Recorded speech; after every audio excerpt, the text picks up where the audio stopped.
Bagimu Podcast.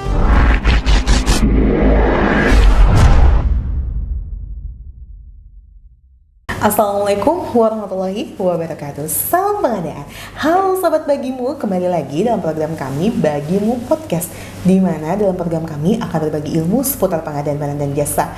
Oh ya, buat kalian yang barusan mampir ke channel YouTube ini, jangan lupa ya subscribe, like, dan nyalakan tombol notifikasinya ya, biar kalian tidak ketinggalan semua video yang akan ditayangkan oleh UKPBJ Kalsel.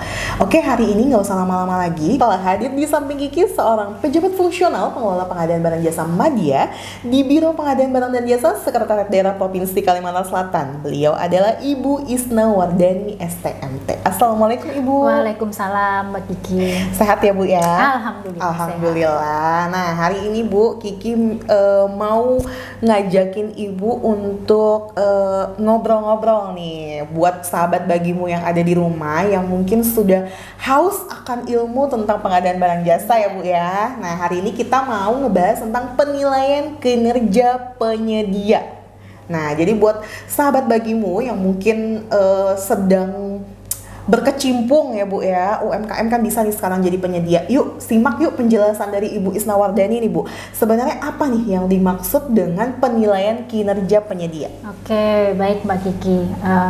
Jadi terlebih dulu menyapa sahabat Bagimu nih. Assalamualaikum warahmatullahi wabarakatuh. Waalaikumsalam. Alhamdulillah hari ini kita bisa bertemu lagi di podcast UKPBJ Kalsel, sahabat Bagimu. Baik Mbak Kiki, jadi penilaian kinerja penyedia itu dengan mengutip dari Peraturan LKPP nomor 4 tahun 2021 tentang pembinaan pelaku usaha pengadaan. Yang dimaksud penilaian kinerja adalah aktivitas dan proses untuk mengukur kinerja penyedia dalam melaksanakan pekerjaan berdasarkan indikator yang telah ditetapkan. Jadi di mana indikator yang dimaksud di sini indikator dan pembobotannya itu sudah ditetapkan dalam Peraturan LKPP nomor 4 tahun 2021. Nah, jadi sahabat Bagimu, seperti yang tadi sudah dikatakan oleh Bu Isna, bahwa indikator penilaian kinerja penyedia itu sudah tercantum di dalam Peraturan LKPP nomor 4 tahun 2021 tentang pembinaan pelaku usaha pengadaan barang jasa pemerintah. Nah, jadi Bu Isna, untuk apa sih sebenarnya penilaian kinerja ini dibutuhkan? Harapannya sih untuk meningkatkan kualitas atas hasil barang jasa yang dihasilkan oleh penyedia. Terus untuk penilaian kinerja sendiri, ruang lingkupnya sesuai yang ditetapkan dalam kontrak, baik itu dari segi kualitas, kuantitas, waktu, dan layanan. Oke. Jadi makanya ini merupakan salah satu bentuk pembinaan kepada pelaku usaha. Artinya dengan adanya penilaian kinerja penyedia ini nggak asal-asalan ya Bu ya. Iya, jadi harapannya misalnya, begitu. Jadi misalnya nih sahabat Bagimu, kita SKPD melakukan pengadaan makan minum rapat, kemudian kita sudah menunjuk salah satu penyedia ya Bu ya, lewat sistem, lewat aplikasi. Nah, kita mengharapkan setelah selesainya itu tadi kita menilai tadi supaya apa? Supaya penyedia ini tahu, oh nanti kita tuh akan dinilai nih nantinya. Nah, kalau misalnya nilai yang kita dapatkan itu gak bagus ya Bu Isna, otomatis itu akan berpengaruh terhadap orderan kita selanjutnya. Betul. Jadi kita udah waspada nih dari awal sebagai penyedia bahwa kita akan memberikan seperti yang tadi sudah dikatakan oleh Bu Isna, bahwa mulai dari segi isiannya, kemudian ketepatan waktu juga ya Bu ya, bagaimana kita memberikan pelayanan yang baik lah supaya mendapatkan penilaian yang bagus juga. Betul. Seperti itu. Nah, kemudian Bu Isna, siapa nih yang melakukan penilaian kinerja?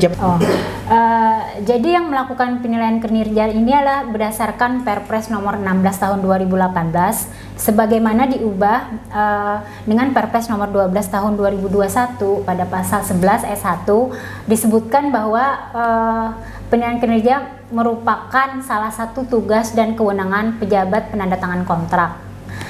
Namun mungkin untuk pekerjaan yang kompleks, mungkin pejabat penandatangan kontrak itu bisa dibantu oleh tim ahli, tim teknis atau pihak lain yang kompeten.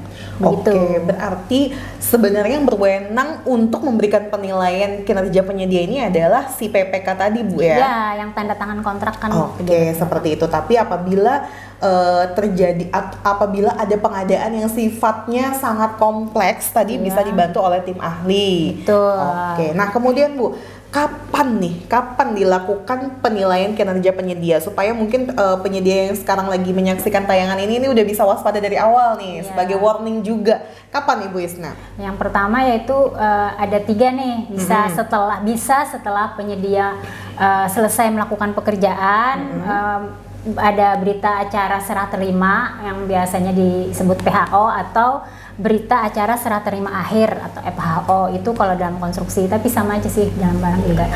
Jadi setelah melakukan serah terima hasil pekerjaan dalam bentuk BAST. Yang kedua bisa juga setelah PPK menghentikan kontrak karena keadaan kahar, jadi pekerjaan tidak dimungkinkan untuk selesai, tidak dimungkinkan untuk dilanjutkan, misalnya ada bencana atau apa. Kemudian yang ketiga setelah PPK melakukan pemutusan kontrak karena kesalahan penyedia, jadi diputus kontrak dan di blacklist, kemudian dilakukan penilaian. Oke, sedikit kepo nih ya sahabat bagimu, kita ulik-ulik dulu sedikit. Tadi ada terakhir Ibu Isna mengatakan bahwa setelah PPK melakukan pemutusan kontrak karena kesalahan penyedia. Nah, kesalahan di sini yang seperti apa nih Bu? Mungkin bisa buat pengetahuan buat penyedia yang menyaksikan. Baik Mbak Kiki, jadi kesalahan penyedia yang seperti apa sih yang akhirnya membuat PPK memutus kontrak? Mungkin ada beberapa yang bisa saya sampaikan di sini, yaitu ada pengaduan tentang penyimpangan prosedur KKN yang dinyatakan benar oleh instansi berwenang. Kemudian penyedia gagal memperbaiki kinerja setelah mendapatkan beberapa kali surat peringatan.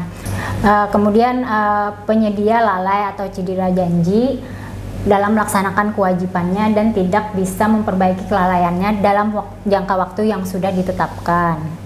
Ya, mungkin itu beberapa hal yang membuat PPK memutus kontrak karena kelalaian penyedia, kesalahan penyedia. Oke, nah kita udah lanjut nih. Kemudian Bu, bagaimana nih PPK melakukan penilaian penyedia? Jadi penilaian kinerja penyedia ini dilakukan PPK melalui aplikasi namanya Sistem Informasi Kinerja Penyedia SIKAP yang diselenggarakan oleh LKPP. Tata caranya sendiri tadi sudah disampaikan kan bahwa berdasarkan peraturan LKPP nomor 4 tahun 2021. Sedangkan untuk penilaian kinerja pada IPU Cesing melalui toko daring itu tergantung dari e-marketplace-nya masing-masing seperti apa penilaiannya. Misalnya seperti kita menilai di Tokopedia, Shopee itu kan biasanya kasih bintang gitu. Jadi tergantung jadi tergantung e-marketplace-nya, toko daringnya masing-masing. Itu maksudnya. Nah, terus Bu, tujuannya kita menilai kinerja penyedia itu untuk apa sih sebenarnya? Oke, Mbak Kiki. Jadi tujuan penilaian kinerja ini yaitu untuk yang pertama untuk mewujudkan tertib penyelenggaraan pekerjaan dalam rangka menjamin kualitas barang jasa yang dihasilkan oleh penyedia. Kemudian agar pemerintah ini bisa memperoleh profil penyedia berdasarkan kinerja dalam pelaksanaan kontrak. Terus juga agar ada mitigasi resiko pelaksanaan pekerjaan. Dapat menghasilkan umpan balik juga bagi penyedia agar meningkatkan kinerjanya berdasarkan kinerja sesuai kontrak. Kemudian terakhir untuk memberikan indikator peningkatan kapasitas yang dibutuhkan oleh penyedia. Nah, itu ya tadi ya buat penyedia nih yang mungkin sedang menyaksikan tayangan ini ya Bu, mulai sekarang yuk perbaiki lagi yuk gitu, supaya apa? Supaya nanti kedepannya bisa dinilai bagus ya Bu ya. Seperti yang tadi dikatakan oleh Ibu Isna bahwa kalau kita membeli barang online melalui e-marketplace mungkin seperti Shopee atau apapun, pasti kita diminta ulasan ya, betul. Ulasan terhadap produk yang kita terima. Nah, diharapkan begitu juga ketika kita mungkin sebagai penyedia UMKM makanan, minuman komitmen ya Bu untuk memperhatikan kualitasnya, bagaimana barang itu bisa sampai ke tempat pemesanan itu dalam keadaan bagus gitu. Kita begitu juga penilaian untuk pelaksanaan kontrak yang itu dia. Selain dari toko daring ya yang disikap LKPP. Nah Ibu Isna, tadi kan kita sudah menguraikan ya tujuan dari penilaian kinerja sendiri. Nah, tetapi apa nih Bu keuntungan bagi penyedia atau mungkin penghargaan seperti apa yang didapat penyedia apabila penyedia ini mendapatkan hasil penilaian yang bagus?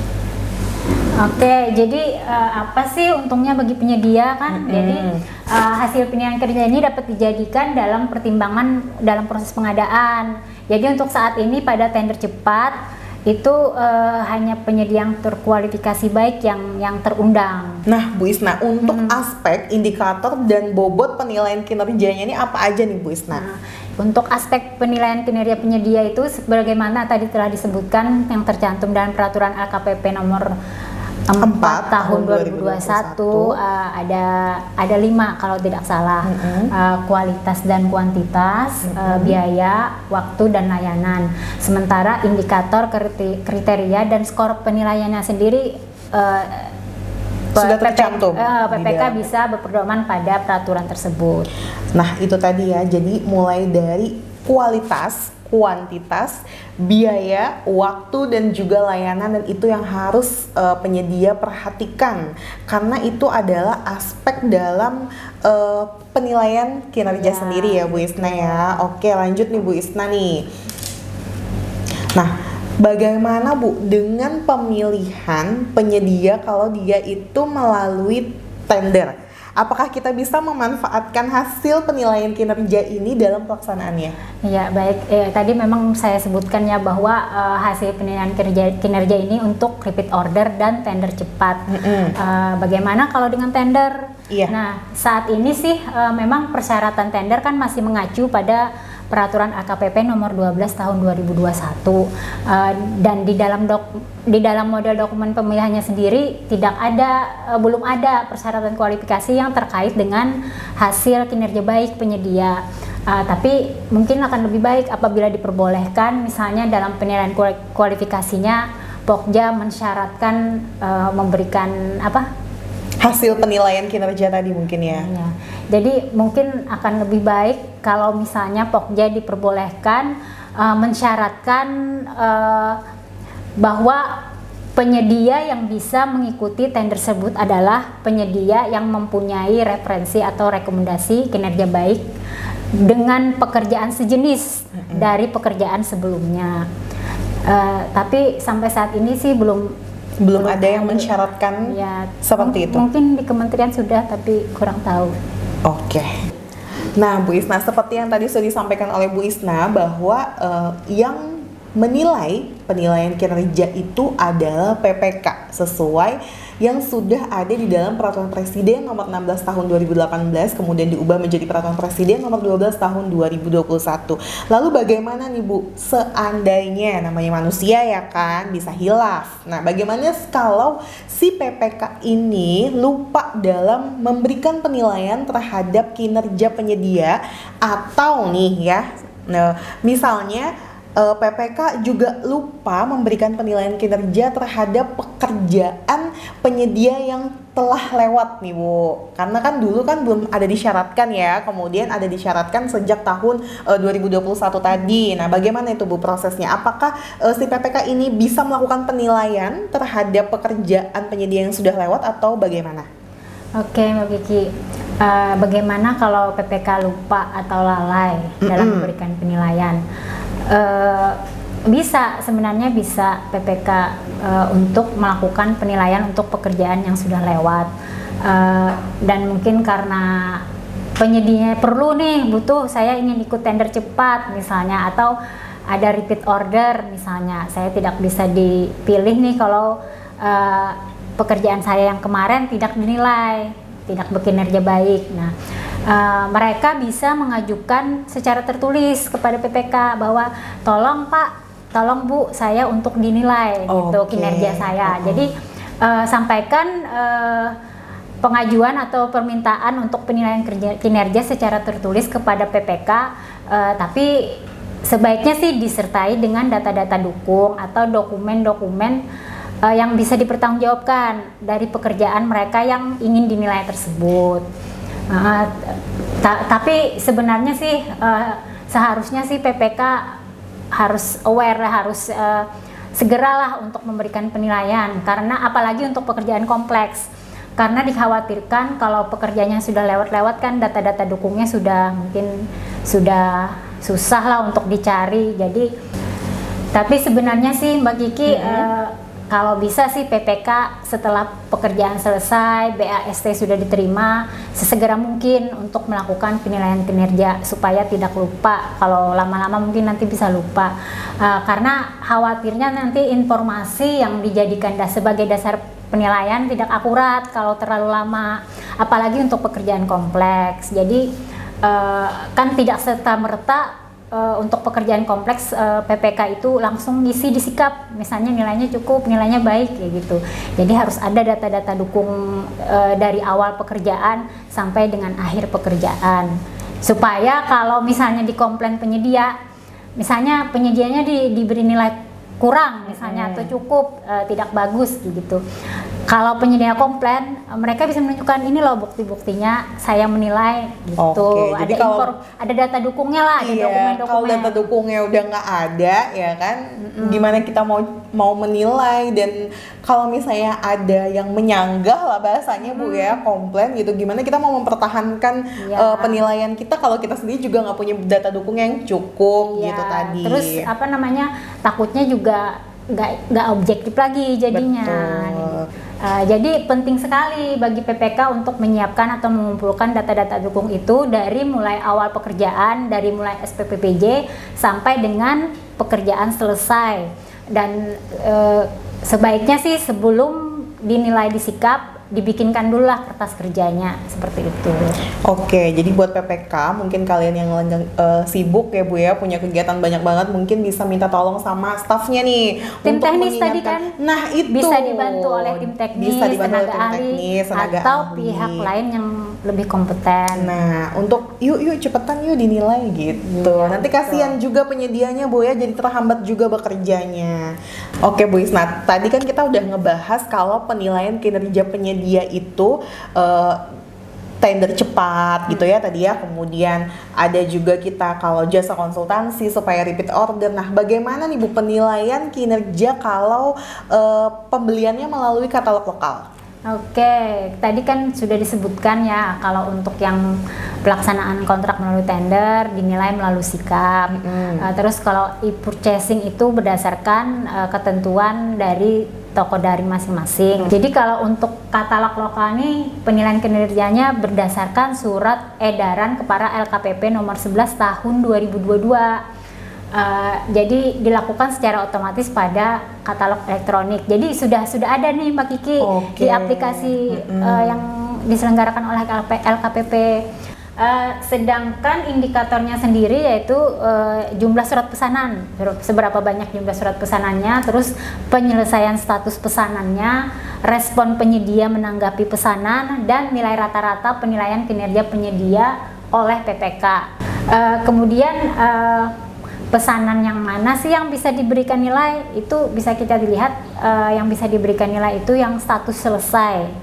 Sementara kadang-kadang kan ada yang belum selesai statusnya, mungkin karena penyedianya lupa mengklik pengiriman atau PPK-nya lupa mengklik selesai. Jadi harus semua proses di e-katalog itu sampai dengan selesai, baru bisa diberikan penilaian kinerja kepada penyedia. Kemudian tata cara perhitungan kinerjanya sendiri ya berpedoman kepada tadi surat edaran tadi nomor 11 tahun 2022. Nah, itu tadi sahabat bagimu bincang-bincang Kiki dengan Ibu Isnawardani STMT terkait dengan penilaian kinerja penyedia. Nah, buat kalian yang baru aja mampir ke channel YouTube-nya UKPBJ Kalsel, langsung aja subscribe, like, dan juga nyalakan tombol notifikasinya ya, biar kalian tidak ketinggalan semua video terkait dengan pengadaan barang dan jasa. Oh ya, please share juga ke saudara kalian, kerabat kalian kalau misalnya mau tahu tentang ilmu pengadaan barang jasa supaya semakin berkembang yang tadinya tidak tahu menjadi tahu. Oke, sampai ketemu ya di next video. Assalamualaikum warahmatullahi wabarakatuh. Salam pengadaan, kita bisa, pasti bisa. Semangat! Bagimu Podcast.